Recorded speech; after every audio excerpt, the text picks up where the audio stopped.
Olá, bem-vindos a mais uma aula de Direito Civil das Obrigações. Vamos tratar agora das obrigações solidárias, tá? Das obrigações solidárias. Vamos ver de que maneira elas representam o oposto das divisíveis, entre aspas, tá? Oposto das divisíveis, entre aspas, nos termos do artigo 264 do Código Civil.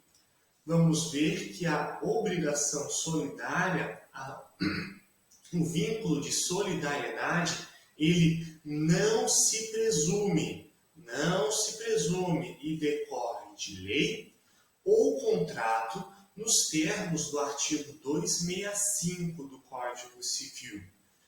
A obrigação solidária, as obrigações solidárias podem ser ativa quando há pluralidade de credores, tá? Credores, o plural aqui, tá?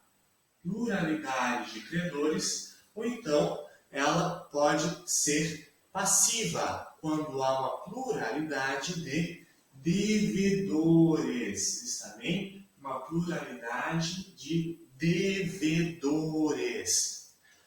A obrigação solidária ativa, ela está prevista nos artigos 267 a 274 do Código Civil.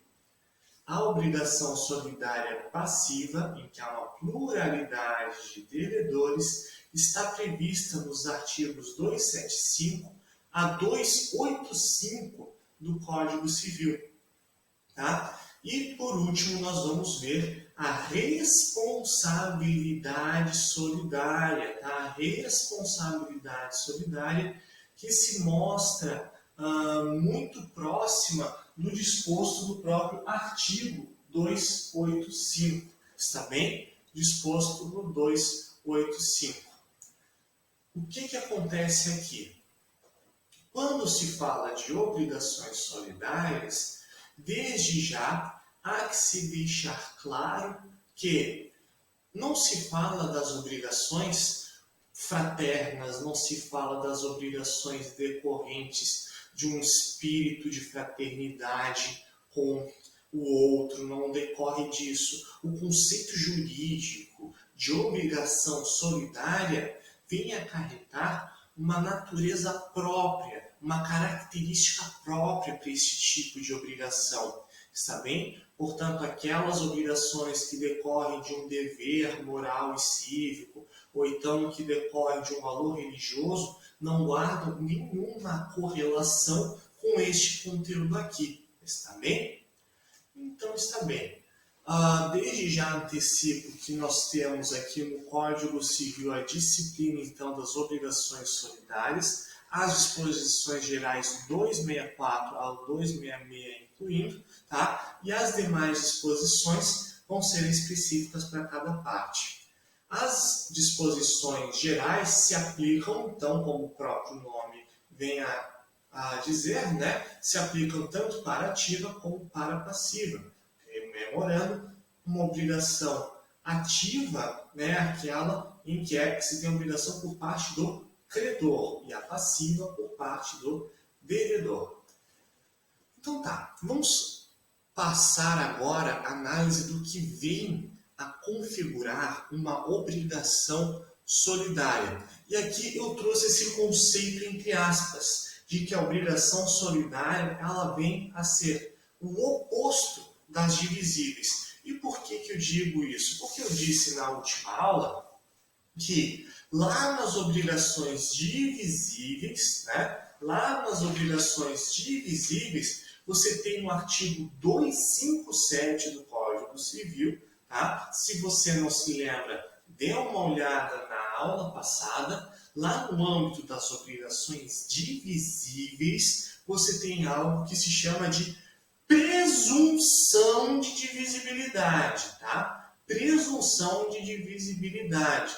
Ou seja, se eu devo R$10.000 para duas pessoas, presume-se que eu, na realidade, devo R$ 5.000 para cada uma. E o que acontece? Nos termos do artigo 264 do Código Civil, a gente vai ter a situação oposta. Por quê?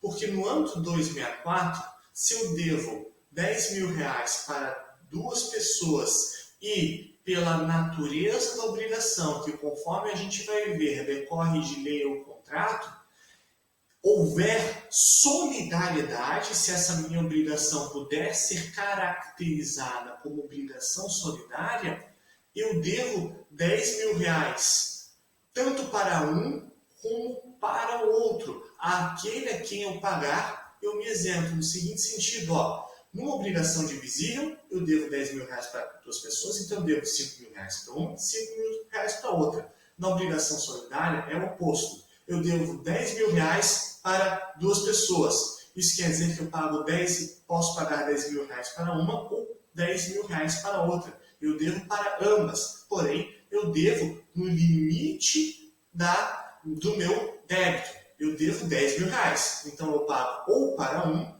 ou para o outro, mas R$ 10.000. Eu posso pagar R$ 10.000 para um ou R$ 10.000 para o outro, tá? Ou seja, você tem o oposto do que consta lá nas divisíveis, em que você tem que distribuir, né? Você tem que dividir a obrigação conforme o número de credores ou devedores. Aqui não, aqui é o oposto. Você não vai distribuir nada, você não vai dividir nada, você não vai fracionar. Se lembra que eu falei de fracionamento na última aula? Aqui não há que se proceder com esse fracionamento da respectiva obrigação. Muito pelo contrário, muito pelo contrário.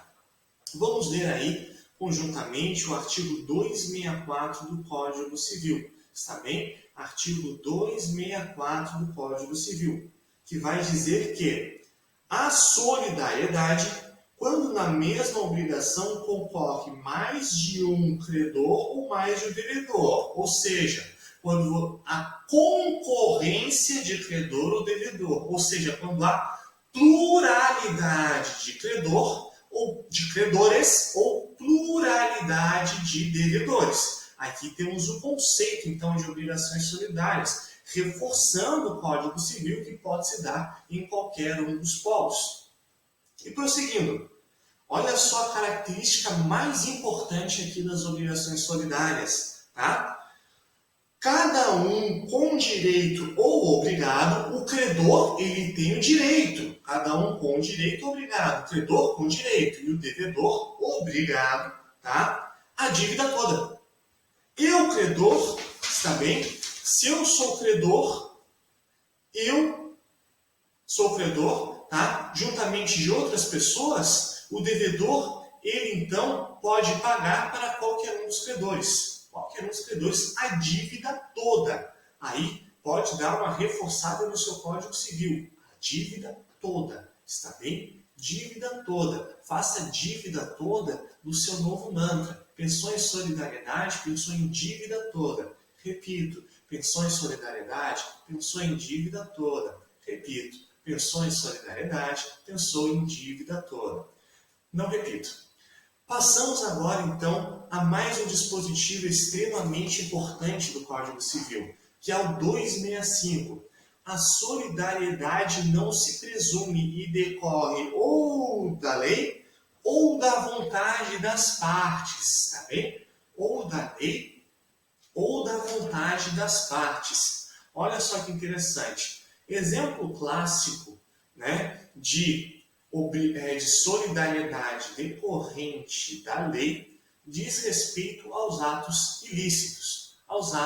ilícitos.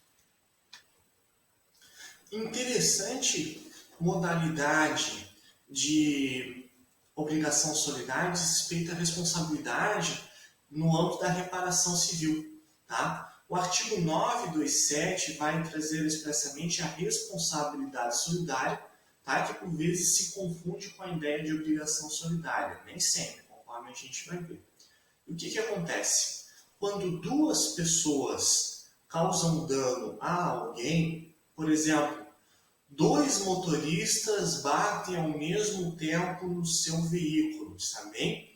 há uma obrigação solidária de reparar, que quer dizer o seguinte: a obrigação não é divisível. Você tem, então, prejuízo de 10 mil reais, você não vai dividir, tá? Você não vai dividir aí entre 5 mil reais de um e 5 mil reais do outro. Não, você vai cobrar os 10 mil, você pode cobrar os 10 mil reais para o conserto do seu veículo de quem você quiser, tá? De quem você quiser, na integralidade da dívida. Isso decorre de lei. É a interpretação do artigo 927 do Código Civil, que diz que aquele que por ato ilícito causar dano a outrem fica obrigado a repará-lo. E a interpretação que a doutrina traz desse dispositivo é que essa responsabilidade ela é solidária, está bem? Portanto, você pode cobrar os 10 mil reais de quem você quiser, conforme a gente já vai ver. Outra modalidade de obrigação solidária que decorre de lei diz respeito aos alimentos devidos aos idosos, está bem? Vamos ver agora a lei, o Estatuto do Idoso, que é a Lei 10.741. Repetindo, o Estatuto do Idoso, que é a Lei 10.741. Lá no Estatuto do Idoso, Lei 10.741, vamos ver conjuntamente os artigos 11 e 12. Artigo 11. Os alimentos serão prestados ao idoso na forma da lei civil. E artigo 12. A obrigação alimentar é solidária, podendo o idoso optar entre os prestadores, que quer dizer o seguinte: vamos dizer que determinado idoso tenha 2 filhos, tá? E esse idoso mora sozinho, ele não tem dinheiro aí para comprar todos os medicamentos que ele precisa, e os 2 filhos estão aí abandonando esse idoso, tá? Não estão pagando, não estão auxiliando com os remédios e assim por diante. E agora, a lei estabelece expressamente, né, que o idoso faz jus a alimentos. Os filhos podem ter que pagar alimentos aos pais idosos. É algo previsto em lei. E agora, quem que paga? É o filho mais velho ou é o filho mais novo? É o filho que conviveu mais tempo? É o filho que conviveu menos tempo? Não interessa, tá? Eles devem solidariamente. Portanto, se o idoso precisa de 2 mil reais para comprar todos os seus medicamentos e assim por diante, ele pode, e isso vier a representar uma obrigação alimentar determinada judicialmente, o respectivo idoso pode cobrar daquele que quiser, está bem? Daquele que quiser. Temos então aí 2 hipóteses bem interessantes de obrigação solidária, né? Obrigação solidária. Além das obrigações solidárias previstas em lei, tá? Não se presume nunca, ela decorre de lei ou de contrato, então você tem aí o contrato. Num contrato, tá? Num contrato, você pode ter as pessoas se obrigando solidariamente. Vamos supor o seguinte: João precisa de dinheiro de Antônio, está bem? Só que o que acontece? Antônio não confia em João, mas quer emprestar dinheiro mas Antônio quer emprestar dinheiro para João, mesmo assim.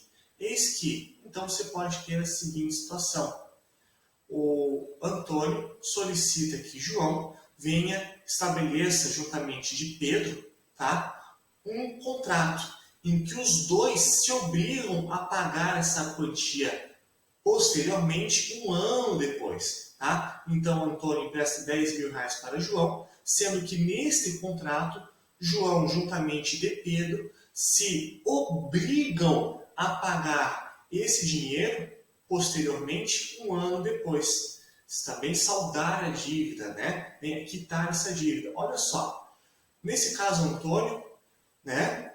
Ele, se tiver estabelecido contratualmente isso, ele pode cobrar de qualquer um deles. Pode cobrar do João ou de Pedro. Antônio, conforme a gente vai ver, vai poder escolher. Até aqui tudo bem? Acredito que sim. Né? Acredito que sim. Reforçando a solidariedade pelo fato de representar uma restrição, aí, um ônus para os devedores, também como, de certo modo, aos credores, ela não se presume.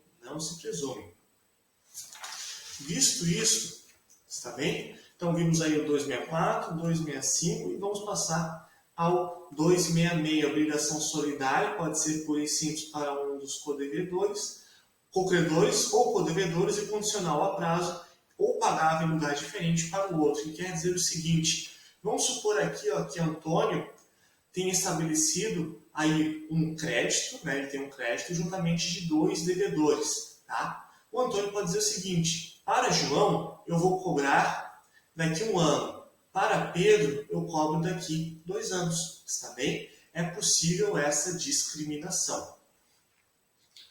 Vamos passar agora para as principais características das obrigações solidárias. E vamos começar aqui com a obrigação solidária ativa, que é a hipótese em que há vários credores de uma obrigação. Ou seja, é a hipótese em que você tem A, B e C, tá? A, B e C, e esses são os credores da dívida de uma só pessoa. Tá? Agora, João, ele é o devedor de A, B e C. Ele está devendo para Antônio, Bartolomeu e Carlos. Tá? Antônio, Bartolomeu e Carlos. O que acontece nesse tipo de situação?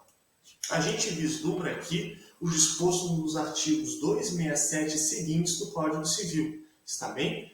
Primeiro ponto, 267. Cada um dos credores solidários tem o direito de exigir do devedor o cumprimento da prestação por inteiro. Olha só. Temos então Antônio, Bartolomeu e Carlos como credores solidários da dívida de João. Isso quer dizer que quando essa dívida for devida, quando chegar a hora de se pagar, pode ou o Antônio, ou o Bartolomeu, ou o Carlos bater a porta lá de João e dizer, por gentileza, pagamento, tá? Vamos proceder com o pagamento. Qualquer um deles pode cobrar tudo, e por isso eu reforço, ao contrário aí das divisíveis, tá? Pode cobrar tudo. Se João deve 30 mil para Antônio, Bartolomeu e Carlos, qualquer um desses três pode cobrar os 30 mil reais. Se fosse divisível, cada um dos três poderia cobrar tão somente 10 mil reais. Mas se for então uma obrigação solidária, cada um pode cobrar a totalidade. Está bem? Vamos passar a alguns dispositivos importantes. 268, 269, 271 e 272. Enquanto alguns dos credores solidários não demandarem devedor comum, qualquer deles poderá este pagar. Olha só que interessante. Vamos supor que chegou a hora de João, tá? João pagar a dívida. Só que o João, ele não sabe se ele paga 30 mil para um, ou 20 para mil, e 20 mil para um, e 10 mil para o outro. E agora, como é que se resolve essa situação? O João, tá? O João, se não tiver sido demandado por ninguém, pode escolher para quem ele vai pagar a totalidade da dívida. Está bem? O João, se está devendo 30 mil reais para Antônio, Bartolomeu e Carlos, o João pode pagar 30 mil reais para o Bartolomeu se ele quiser. Está bem? Só que, 269, temos o seguinte, o pagamento feito a um dos credores solidários extingue a dívida até o montante do que foi pago. Está bem? Olha só o que acontece aqui. Vamos pensar, então, que Antônio, Bartolomeu e Carlos são os credores da dívida de 30 mil reais de João. João já está com 20 mil reais em dinheiro. Está bem? 20 mil reais em dinheiro. E João paga o Bartolomeu. Sobraram 2 credores, tá? Por quê? Porque João pagou 20 mil reais para Bartolomeu. E agora, esses 2 credores aqui, o Antônio e o Carlos, eles podem ser vida louca, rock and roll e cobrar 30 mil reais aí do pobre coitado do João? Não. João vai pagar o remanescente a qualquer um dos 2. Agora, tá? Dos 30 mil reais, já teve a quitação, ou seja, pagamento de 20 mil. Portanto, o João está obrigado a 10 mil. E esses 10 mil é que ele vai pagar ou para o Carlos ou para o Antônio. Está bem? O que mais? 271. Convertendo-se a prestação em perdas e danos, subsiste para todos os efeitos a solidariedade. Olha só, aqui nós temos o contrário, tá? O contrário do que nós tínhamos nas obrigações divisíveis.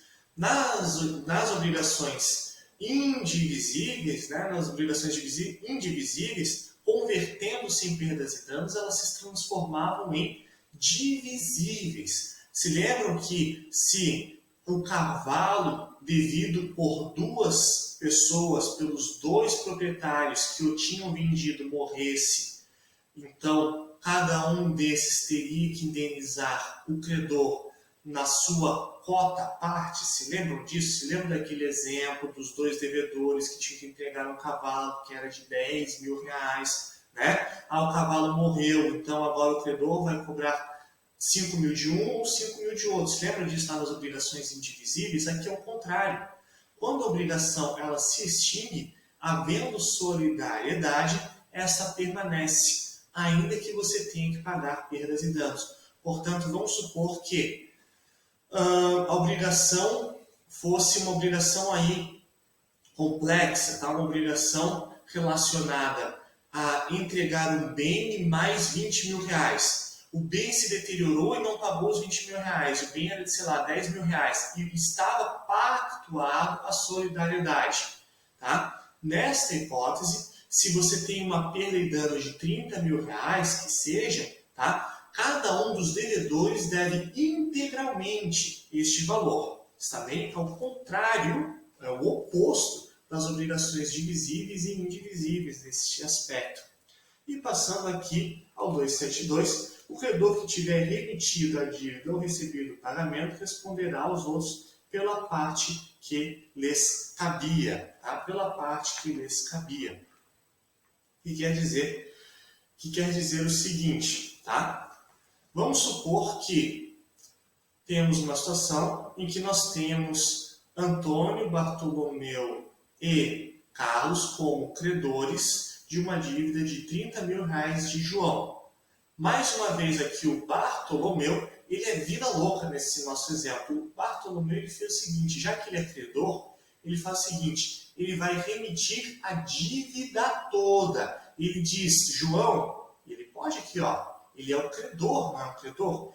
O Bartolomeu diz o seguinte, e aí, João, eu vou te perdoar da dívida toda. O João fica feliz na vida, tá? E agora, o Bartolomeu, ele acabou por perdoar a dívida só dele? Não, ele perdoou a dívida de todos. A partir do momento que os credores vêm a remitir, justamente remitir a dívida de um, remitir a dívida, o João, né, o outro, ele já não deve mais nada. O que acontece aqui, ó, nessa situação em que o Bartolomeu foi vida louca, optou por eventualmente remitir a dívida de todo mundo. O que acontece? Você tem uma cota-parte que pode ser exigida por cada um. Ou seja, o Bartolomeu aqui, ele vai ter que pagar 10 mil reais para Carlos e mais 10 mil reais para Antônio. Está bem? Esses são os pontos mais importantes com relação à solidariedade ativa. Vamos passar agora para a análise da solidariedade passiva, que é quando você tem uma pluralidade de devedores. E esse aqui é o ponto mais importante dessa disciplina, que é uma das mais importantes aí do direito civil das obrigações. No âmbito das obrigações solidárias passivas, tem-se o disposto no artigo 275 e seguintes. Vamos passar aqui para a análise de cada um deles. Cada um deles não, dos mais importantes, tá bem? Dos mais importantes. 275 vai dizer que o credor tem direito a exigir e receber de um ou de alguns dos devedores, parcial ou totalmente, a dívida comum. Se o pagamento tiver sido parcial, todos os demais devedores continuam obrigados solidariamente pelo resto. O que acontece? Vamos agora pensar na seguinte situação. Vamos pensar que você tem um credor, está bem? Um credor, e agora você tem como devedores Ana, Beatriz e o nome feminino com C, Carla, tá? Agora você tem o João, ele é o credor de Ana, Beatriz e Carla, e ele é credor de R$ 9.000. Pode o João, por exemplo, dizer o seguinte: ei, nessa dívida de R$ 9.000, Beatriz, tá? Beatriz, me pague R$ 8.000. Me pague R$ 8.000, viu, Beatriz? Pode João exigir isso? Sim, João pode exigir isso. Pode exigir 9.000 se ele quiser. Ele pode exigir todo ou parte. Ele pode exigir 9.000, pode exigir 8.000, pode exigir R$ 1.000 só de Beatriz e o restante das outras. Está bem? O que acontece nessa situação?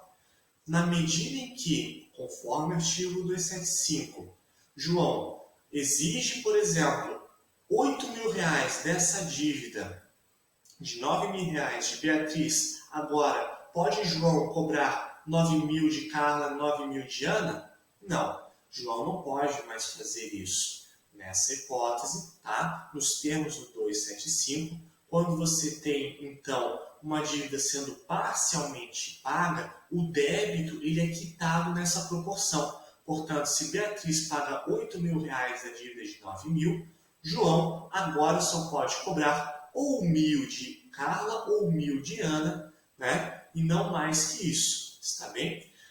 Que injusto, professor. Não, não é injusto. Até porque entre elas é que uma vai poder cobrar as demais. Ou seja, de uma dívida de R$ 9.000, se a Beatriz tiver pago R$ 8.000, tá? 9.000 dividido por 3 dá 3.000 para cada uma. Só que se um dos devedores paga algo que é além de sua cota parte ideal, de sua fração ideal, o respectivo devedor pode cobrar dos demais. Ou seja, Beatriz pagou R$ 8.000 de uma dívida de 9.000, ela pode então cobrar 2.000 de... Ela pode cobrar o saldo, né, remanescente dos outros. Pode cobrar então 2.000... quanto que dá? Nossa, que difícil. Chega uma hora da noite que eu já não estou nem pensando mais, né? No caso, se ela pagou 8.000, ela pagou R$ 5.000 a mais de sua cota parte de R$ 3.000. Portanto, ela pode cobrar 2.500 de Ana e mais 2.500 de Carla. Prosseguindo, vamos ver agora o 276.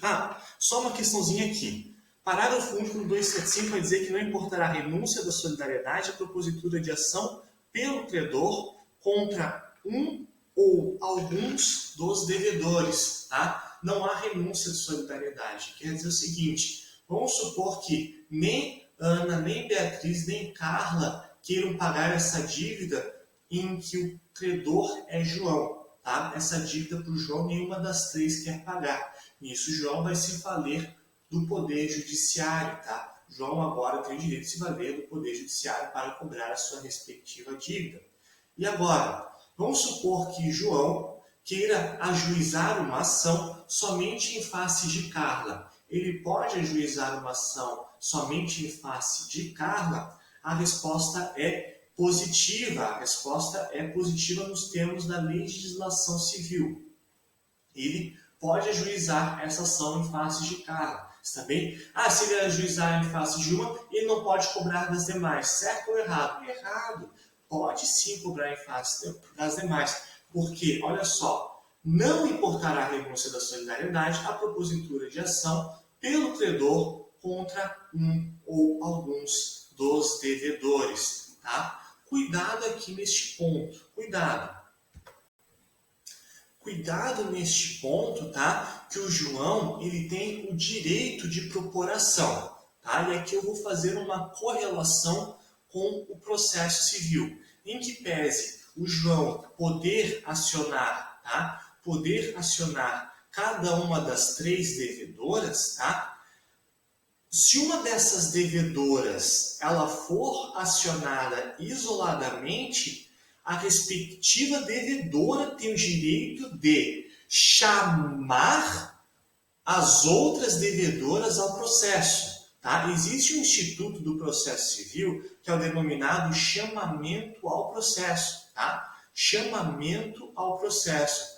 E o chamamento ao processo envolve a situação, nos termos do artigo 130, seguinte, artigo 130. É admissível o chamamento ao processo requerido pelo réu, nesse caso a devedora, né, a Beatriz ali que o João estava querendo acionar, dentre outras hipóteses, 1, do afiançado na ação em que o fiador for réu, 2, dos demais fiadores na ação proposta contra um ou alguns deles, e aqui a nossa hipótese, o inciso 3 do artigo 130, que vai dizer que dos demais devedores solidários, quando o credor exigir de um ou de alguns o pagamento da dívida comum. Olha só, a dívida é comum de Beatriz, Ana e Carla, e o João está exigindo só de uma delas. Nessa hipótese, o réu, a parte ré, a devedora é que realiza o ato de chamamento do processo, está bem? Chamamento do processo. Não confundam com denunciação da lide, tá? Denunciação da lide vai ser para uma outra hipótese que vai ser a responsabilidade solidária que a gente já vai ver, está bem? Voltando então ao direito civil. Tá? Voltando ao direito civil, aqui a nossa situação da obrigação solidária passiva, né? Em que você tem uma pluralidade de devedores. Já vimos 275, parágrafo único. Vamos passar aqui ao 276. Tá? 276 também é importante. São importantes 276, 277, 279. De certo modo, 283 e 285 é importantíssimo. Tá? Vamos passar ainda aqui brevemente pelo 276. Se um dos devedores solidários falecer deixando herdeiros, nenhum destes será obrigado a pagar, senão a cota que responder ao seu quinhão hereditário. Tá? Aqui, os senhores ainda vão estudar em séries de direito das sucessões como funciona a sucessão. Vamos supor agora o seguinte, das 3 devedoras, uma delas morre. Tá? Carla morre, nessa nossa hipótese, mas João continua aí com um crédito em face aqui dela, né, do respectivo espólio aí que surge. O que acontece? Se falecer deixando herdeiros, for realizado algo que é denominada partilha e assim por diante, os herdeiros da pobre Carla que veio a falecer nesse nosso exemplo, eles não são solidários em face de Ana e Beatriz, tá? Vamos supor que Carla agora faleceu, deixando Daniela e Elisa, tá? Carla faleceu, deixando Daniela e Elisa. Há uma solidariedade de dívida entre Ana, Beatriz, Daniela, filha de Carla, e Elisa, é difícil, e Elisa, filha de Carla? Não, tá? Não. Aqui nessa hipótese, o Código Civil vai ser expresso. Não há solidariedade entre essas herdeiras, tá? Essas sucessoras. Ou seja, o que acontece? Nessa dívida de R$9.000 que a gente tem nesse nosso exemplo hipotético, em que o João podia cobrar R$9.000 de cada uma das respectivas devedoras, a partir do momento em que Carla morre, João não pode mais cobrar aí R$3.000 ou R$9.000 de Daniela ou Elisa, né? De Daniela ou Elisa, as sucessoras. Ele pode cobrar somente a cota à parte.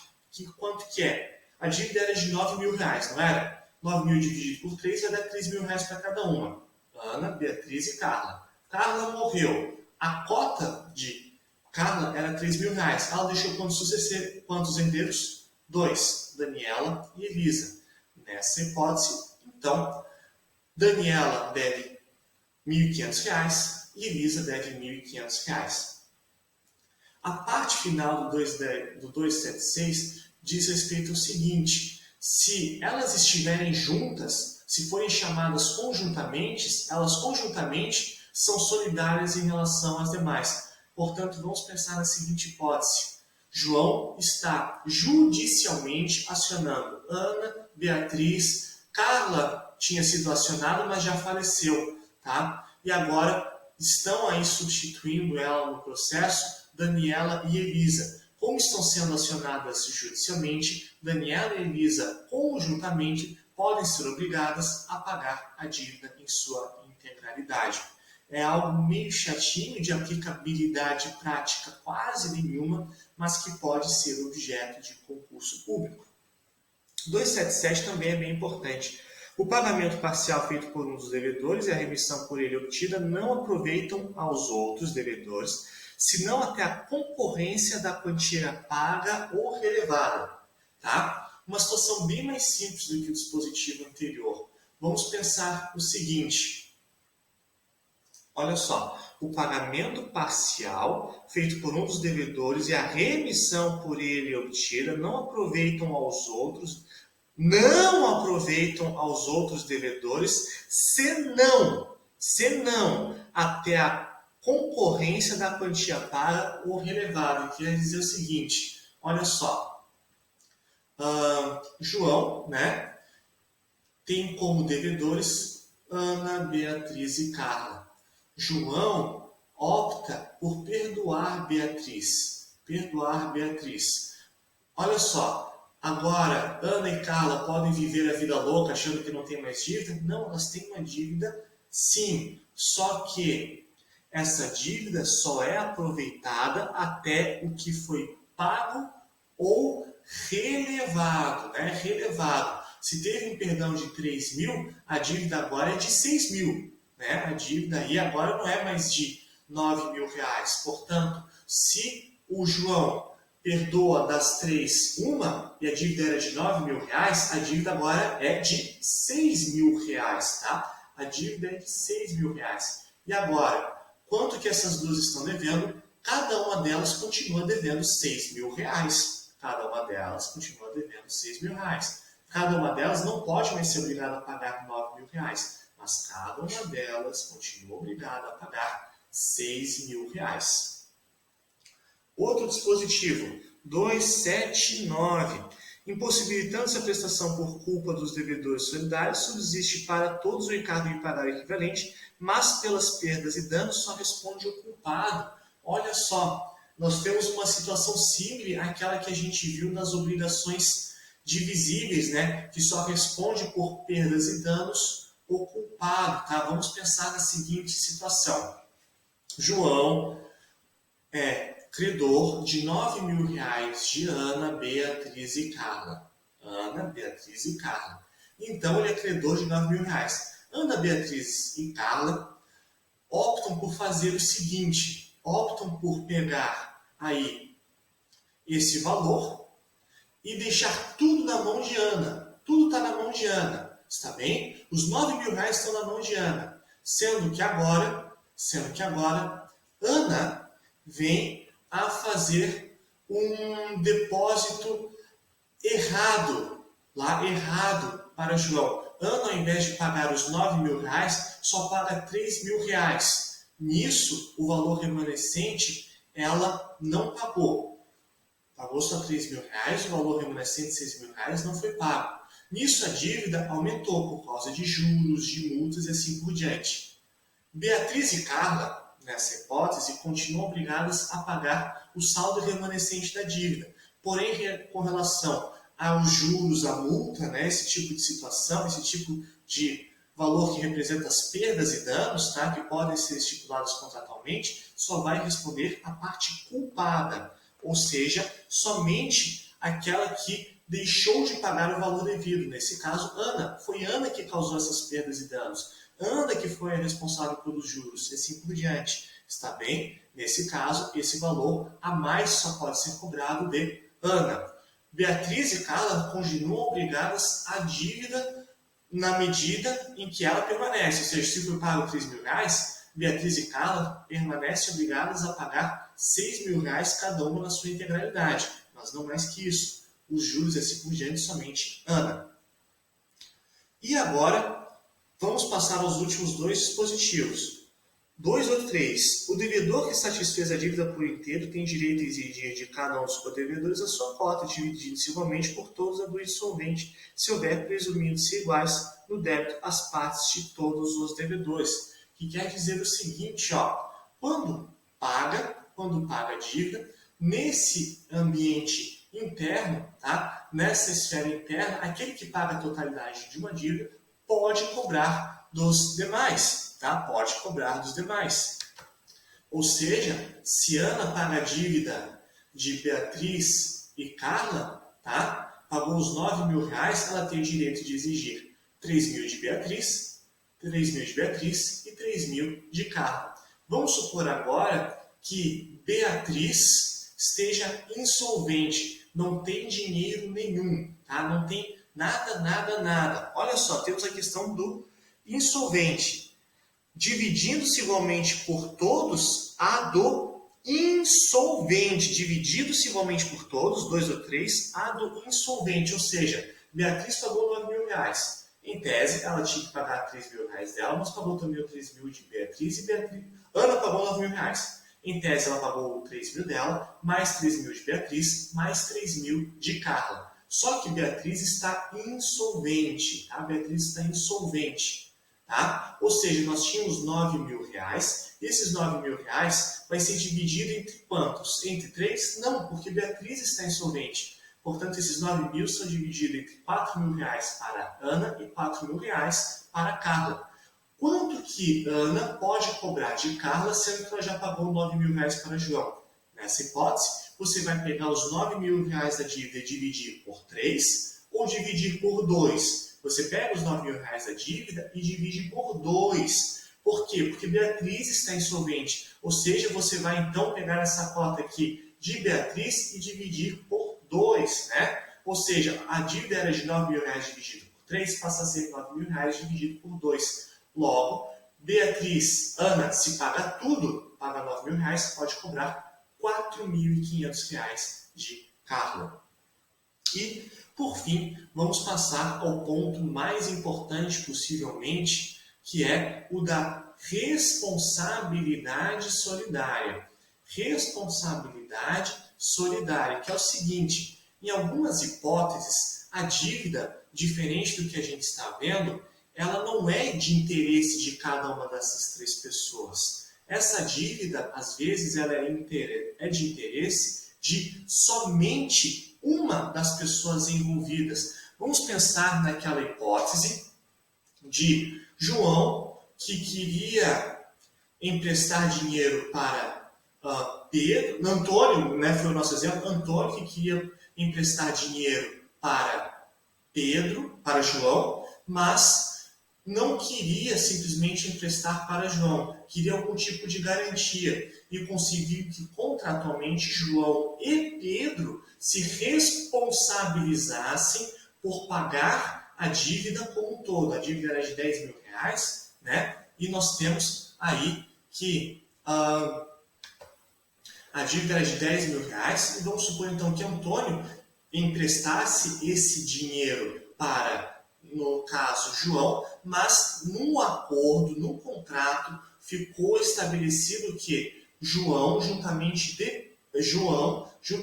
de Pedro, se obrigavam a pagar os R$ 10.000. Vamos supor que Antônio cobre, então, R$ 10.000 de Pedro, porque sabe que Pedro é rico, sabe que Pedro tem dinheiro em conta corrente, o Antônio nem está perdendo tempo cobrando do João. E agora, a pergunta é a seguinte, quanto que Pedro pode cobrar do João? Olha só, essa dívida nesse nosso exemplo beneficiava só o João e Pedro pagou essa dívida. O Pedro vai ser obrigado a arcar com R$ 5.000 de prejuízo, vai ter, a dívida é de R$ 10.000, Pedro pagou tudo, então ele vai ter que arcar com R$ 5.000 de prejuízo? Não, aqui nós temos o dispositivo mais importante da noite, né, daqui dessa nossa aula, que é o 285.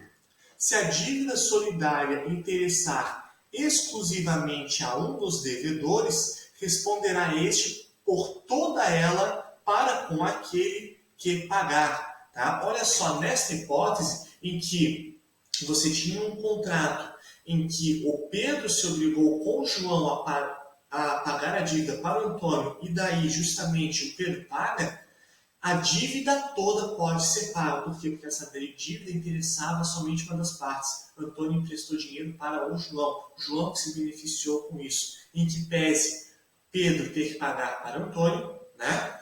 nós temos que Pedro pode pedir a integralidade da dívida para João.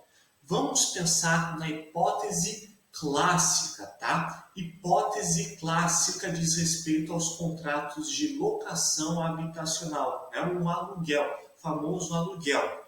No aluguel, você tem o chamado fiador, tá? E é um tipo de fiador que vocês vão estudar posteriormente, que tem o fiador normal e o fiador com a chamada renúncia de ordem, tá? Renúncia de ordem. O que acontece? Muitas vezes no contrato de locação, você é o locatário e você tem o locador do outro lado, o proprietário do imóvel. Você, locatário, estabelece um contrato com o seu locador e você é exigido um fiador. Na verdade, muitas vezes isso é comum. E acontece que esse fiador, ele, regra geral, possui o direito de só ser cobrado num aluguel atrasado se o locatário for demandado antes. Isso pode ser mudado contratualmente, tá? Contratualmente. E olha só, nesses contratos de locação é muito comum você ter meio que um fiador, é um fiador, né? Mas é uma modalidade específica de fiador, que é um fiador que ele pode ser cobrado pela dívida como um todo. Olha só, vamos supor que esse fiador então tenha pago essa dívida como um todo, tá? Essa dívida como um todo. Era do interesse dele pagar essa dívida? Ele morava no apartamento? Não, era o locatário que morava no apartamento. Nessa hipótese, tá? Em que você tem uma responsabilidade solidária, o fiador ele não vai cobrar só metade da dívida. Não há que se falar em rateio, não há que se falar em cota-parte. Nesta modalidade, o fiador, né, aquele que não tinha interesse na dívida, vai cobrar daquele que tinha interesse na dívida, aquele que se beneficiou de morar no apartamento, aquele que se beneficiou do contrato de aluguel. Tá? Nessa hipótese se aplica o 285. E para finalizar, nós temos uma questão bem importante que é uma consequência disso na esfera processual civil. Quando a gente falou lá de obrigações solidárias passivas, eu mencionei no âmbito do CPC o artigo 138, deixa eu localizar aqui, não, 130, perdão. Eu mencionei o artigo 130, dizendo que com relação aos devedores solidários, cabia o chamamento ao processo nos termos do inciso 3 do artigo 130.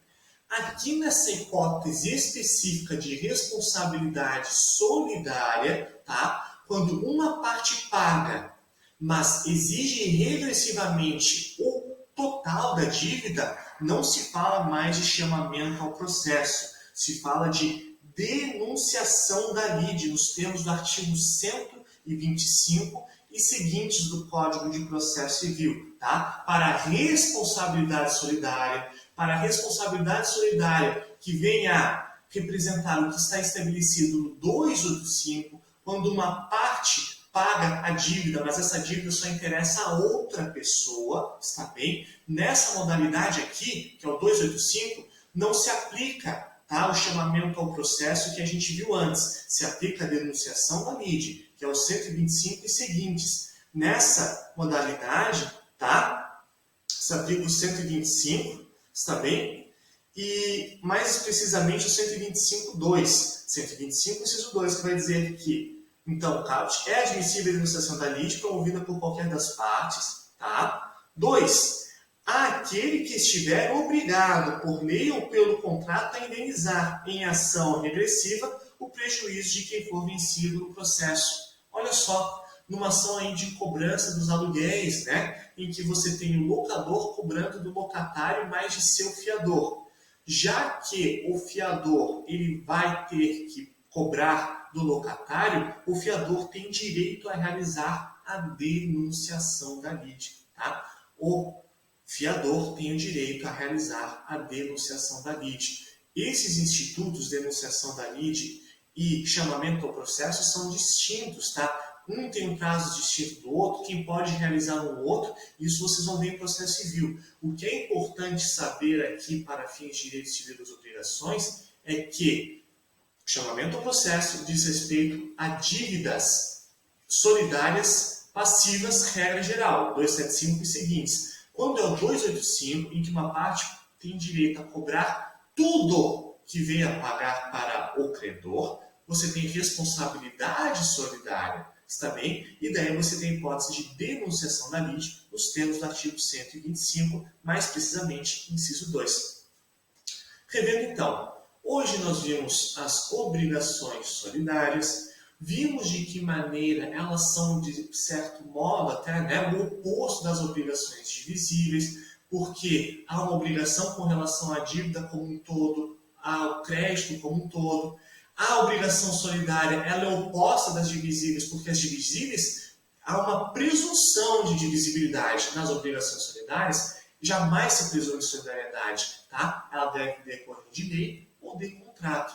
Tipo de lei, a questão dos atos ilícitos e os alimentos devidos a idosos. Contrato, aí você tem diversas modalidades. Vimos que as obrigações solidárias elas podem ser ativas quando há uma pluralidade de credores, dos termos do artigo 267 a 274 do Código Civil.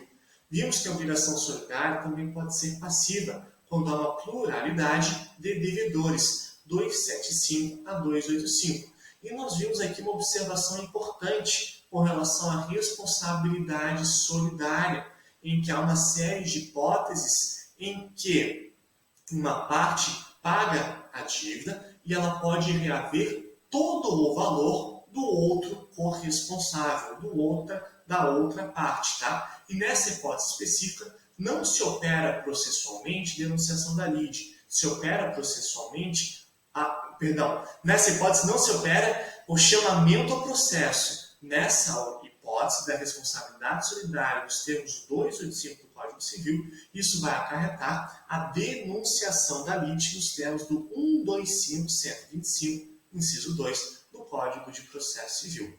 Por hoje é só. Até o próximo encontro.